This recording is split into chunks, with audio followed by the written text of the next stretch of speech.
Ce matin, j'ai eu une brillante idée, celle de jouer sans souris, sans clavier et sans manette, avec seulement une caméra et mes mains. Alors, cette idée m'est venue une fois en parcourant sur les réseaux sociaux, j'ai trouvé un Indien qui joue à un jeu emblématique qui s'appelle Inklim Racing, donc il jouait avec les mains, etc. Et je me suis dit, bon, autant faire la même chose, mais sur un jeu beaucoup plus compliqué. Alors c'est pour ça que j'ai cherché un peu quel jeu était compliqué, et je suis tombé sur un jeu de course. Donc un jeu qui a fait toute mon enfance, un jeu qu'il y avait sur DS, donc le jeu Scenic et Sega All Star Racing. Et, et donc je me suis dit, mon objectif c'est d'arriver premier, sans toucher une seule fois au clavier, à la souris ou aux manettes.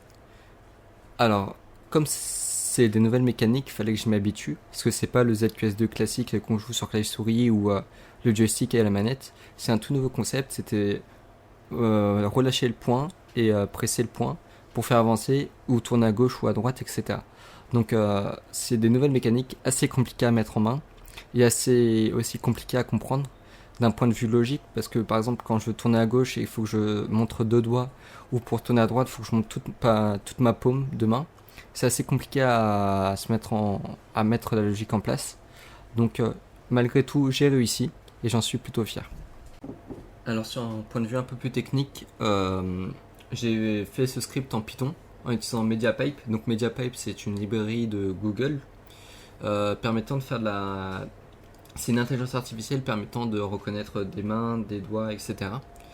J'ai utilisé aussi la librairie Pinput. Donc c'est une librairie qui a une fonctionnalité permettant de faire la détection de clavier, de simuler des touches de clavier. Donc je vous laisse jusqu'à la fin de la vidéo et je vous dis bon visionnage.